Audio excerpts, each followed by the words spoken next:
Hello, Space Watchers, and welcome to another interview of SpaceWatch.Global. We are here with the Director General of the European Space Agency, Dr. Josef Aschbacher. Dr. Aschbacher, thank you for being here with me and welcome. How are you? Thank you for having me, and I'm very fine. So you're currently in Brussels, where the European Space Conference is taking place. It's one of the main events for us, for the European space sector. I just have a couple of questions about the main themes that have been developed in the past 2 days. And in particular, I would like to start with you tackling the issue of budget. I know the budget is an issue. We discussed about it. You mentioned yesterday the need to increase the space budget to be able to be more competitive. But I would like to take a bit of a different approach with you. So let's forget about the budget for 1 second. Let's say that in a perfect world, you have an infinite amount of funds. Money are not a problem. What do you think should be the ESA strategy? How would you invest this infinite amount of funds? Which project you think are the key project for Europe in this historical moment? No, you make me dream, and this is always nice. The space is very close to creating dreams and then realizing them. If we would really have an infinite amount of funds, of course, what we would do, first of all, I would look into our portfolio, which we have already today, and I think it is well known how we invest the budget within this framework. We have a strong focus on activities that are beneficial for our planet, for our citizens on this planet, from Earth observation to navigation to telecommunications, so the application domains, as we call them. And if I would have infinite funding, I would certainly make sure that on those domains we are reinforcing them, making them even stronger, make sure that we all already are at the cutting edge of those. We have the best systems, both for navigation, for Earth observation, but I would need to make sure that this would really be, I would say, made even stronger. On Earth observation, certainly a constellation would be built up that is much more, I would say, much more frequently observing our planet at higher resolution, optical, near-infrared, infrared, and radar data, so that you can get data almost continuously. Of course, this would also serve crisis resilience questions, security questions, because there you need frequent observations. One would, of course, put the intelligence onto the satellites through AI chips and so on. So there would be certainly work to be done on what we are already good at. And this is probably not using up all the infinite amount of money which you have given me. Dream big. So that's why I think we should really look what else would be good for Europe and where Europe could enormously benefit. Certainly, the low Earth orbit activities are the ones that I see a need to continue. The ISS will discontinue at the end of this decade. So we do need a space station. So if we have plenty of money, we could build one ourselves. So we could team up with very strong partners. And certainly one open issue that we have today: where do our astronauts go beyond 2030, would need to be addressed for the purpose of research and I would say an almost permanent use of such a station. And then I would go to the moon. I would certainly propose a program that would develop the means to bring European ESA astronauts with European means. That means ESA developed rockets, space capsules to the moon and back, and then building up infrastructure on the moon, because I firmly believe that the moon, the lunar surface, will become a new economic ground, but also for research, development, technology, testing, and so on. So that certainly is one of the next frontiers. And yes, I would certainly invest in building up this capacity. And I think this already is a good use of the infinite amounts of money. It would also keep our workforce very busy. It would serve many purposes. That means using space for the benefit of citizens by reinforcing our application domains. It would create innovation, dreams, unity of Europe through the more visionary exploratory programs, moon and low Earth orbit stations, and certainly make sure that Europe would be well placed in order to make sure that our industry can develop opportunities from an economic point of view, but also that our citizens, our countries have the strategic autonomy that is needed through space technology and space infrastructure, and also that we are positioning Europe firmly on the international geopolitical landscape to really show that Europe is, of course, good in space, but meaning to be good in space, you also are good in other domains which are of the technology nature. So a lot to be done, but this would be my dream if I would have the infinite resources. As you say. So now But let's take a step back. Can you help me? Can you help me organizing them? This would be great. I'm here for this. I'm here to help. So now let's take a step back to reality. Let's say that we don't have an infinite amount of number, but you define. You're disappointing me. Life is tough. Let's say that we define 2 sectors and 2 more sectors that have been more out of reach. But like you say navigation, you say Earth observations, and then a bit on a longer term, you see the moon program, our presence on the moon, so a strategic position, and the presence of a space station. Now, we take a step back, we go back to reality. We don't have an infinite amount of number. We obviously have to select. So which are these programs that you think we should tackle with the budget that we have? What can we do? You define 4 very interesting sectors. What can we do to be as competitive as possible within these 4 sectors that you told me? I like your first question much better, and your first thought experiment, which I think is a much more interesting one.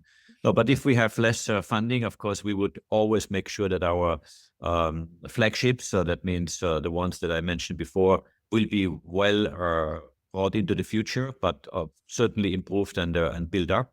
I do think that, especially in the context of defense and space, which is the responsibility of Commissioner Kubilius, there will be new requirements coming. This is up to politicians and to the political establishment to express those requirements. And ESA certainly will be more than happy to discuss, to define, to develop, and then obviously hand over to whoever would operate such systems.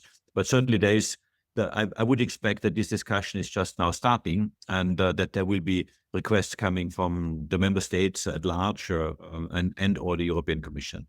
On the moon, certainly this is something where Europe can or should continue investing. What we're doing now is we are preparing building blocks to go towards the moon. We have now the cargo return service vehicle that we are developing. You know, we have 2 contractors that are in competition developing this service. We as ESA will buy the service, so that means we are encouraging industry to work with whichever companies and countries they feel most comfortable with to develop this service for us to buy.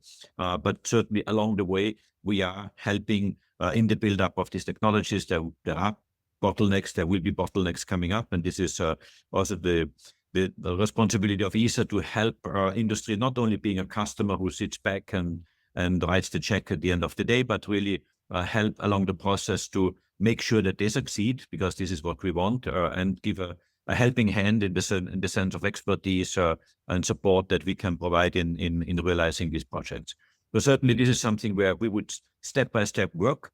We have the cargo return vehicle. Of course, this would need to fly. This would need to be tested. It would need to be robust. But eventually, if member states give us the green light, this could convert into an astronaut vehicle, because once you master re-entry technologies, which this cargo return vehicles will be capable of doing, then of course the next step is, after making the technology robust, that this would be a future element for astronaut flights.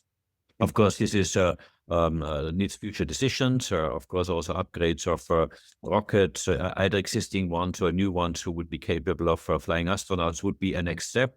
But all this will be along a path of development and evolution for Europe to venture towards the moon. Again, to utilize the moon for many reasons, for research, for resources, to build up an infrastructure. And I think this is something that we have already laid out, and this could be implemented step by step. I think it will happen someday that Europe will have this capability. The question is only how fast and how visionary politicians and our member states can be in order to make this a reality. But certainly, I think the direction is given or is predefined. And then, of course, there would be many other things. Certainly on telecommunication, we are working with some of our companies on D2D, which is certainly the holy grail of future communication, where you would be able to communicate or to communicate between satellites and handheld devices. In other words, mobile phones. Again, there needs to be technology developed. There's a technology breakthrough that is expected to happen, or that needs to happen in order to do that. Certainly, we would like to support our industry to be at the forefront on these developments and make sure that European industry is well placed also internationally in a competitive environment. So let's stick to the moon now. So you mentioned the moon, you mentioned infrastructure. It's a bold project. We have limited amount of funding, but we can still do it somehow. So if you have to choose in your, within your field of expertise, with the amount of funding that we have, if we have to bet on one infrastructure that you think is strategic and is pushing the famous concept of innovation that it keeps popping up within our discourse, the kind of bold innovation that can really bring us not to be a kind of second innovation system where we're helping towards the system that is already being created, but something that can help us to say, this is what we have developed and this is innovative. If you have to bet on one infrastructure on the moon, what would be your choice? Well, the moon will likely not have only one infrastructure. The moon will be having an ecosystem of different technologies and different capabilities that are required. Some of them we already are working on. We are developing something that is called Argonaut, which is a transport vehicle that brings mass, that means equipment, equipment to the moon surface. Today, the Argonaut development that we have initiated will be capable of transporting about 1.5 tons of mass of cargo to the moon surface, and this will certainly be a prerequisite to build up infrastructure on the moon. This Argonaut vehicle will not fly only once. We would like this to be flown, not the same vehicle, but the same concept to be flown multiple times. That means we would then, as ESA, buy some of this service in the future in order to transport cargo to the moon. Maybe even a future evolution of such a cargo vehicle could step up from 1.5 tons today to a higher load, which of course we have to study and we have to develop. Another infrastructure which we have already decided on the moon or around the moon is Moonlight, project that provides communication on the moon surface for rovers, for astronauts that will be on the moon. And also a navigation system on the moon will be required. You don't have a compass on the moon. There's no magnetic field, so it doesn't work. So you need a satellite-based navigation system. And again, this is something where we already have started the developments. They will need to be developed and they need to be reinforced in order to have a stable infrastructure. So all these are building blocks of a future moon ecosystem, or even economy, you may call it, that are being developed. Of course, at some point you would need pressurized rovers. There are some countries who are doing that already. We have Japan who is working on that. Maybe we could team up with them in some sense, that the astronauts could then utilize this pressurized rover. Certainly transport would be a key aspect that needs to be organized. And I mean, all these are steps and the building blocks that are required. We are, as I say, at the European Space Agency, developing some of these building blocks, not alone. In some of them, we work with international partners, but certainly always with European partners, in order to make sure that Europe has what it requires in order to create independence and strength in terms of space capability. And yes, to be part of the future ecosystem that is expected to develop on the moon surface. So last question, let's go a bit back on the geopolitical background. So this European Space Conference was the first space conference of Andrius Kubilius as the new Commissioner for the Defense and Space. What do you think would be the best way for ESA to cooperate with the Commission in this historical moment? Yeah, the new Commissioner Kubilius, he was very clear. He was making very clear statements on the use of space for defense and defense for space.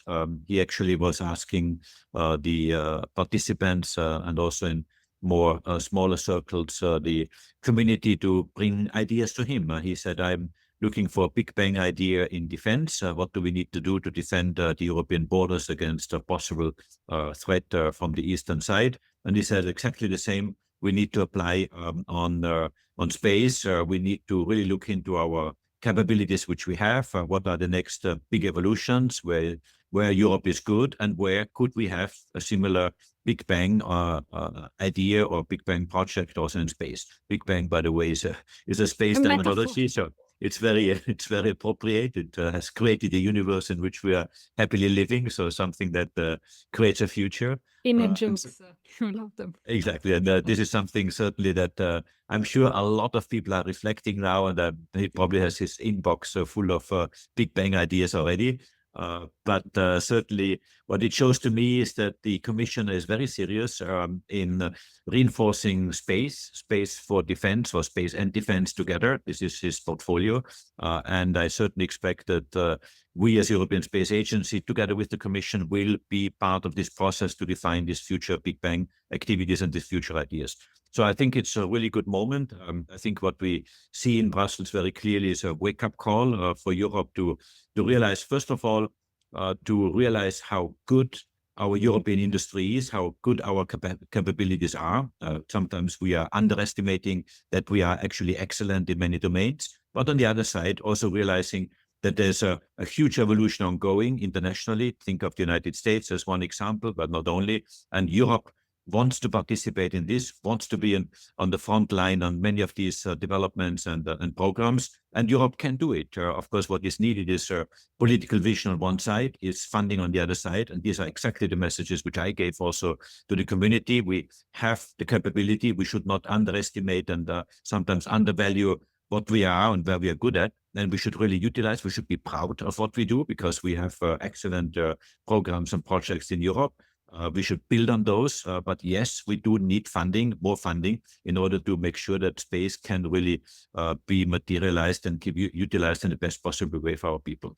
Let's keep these bold ideas going. I'm totally in for the moon projects. I like it. So, Dr. Aschbacher, thank you very much for being here with me today. It's a pleasure as usual, and I wish you a fantastic time in Brussels. Thank you. Thank you, and always a pleasure from my side. Thank you.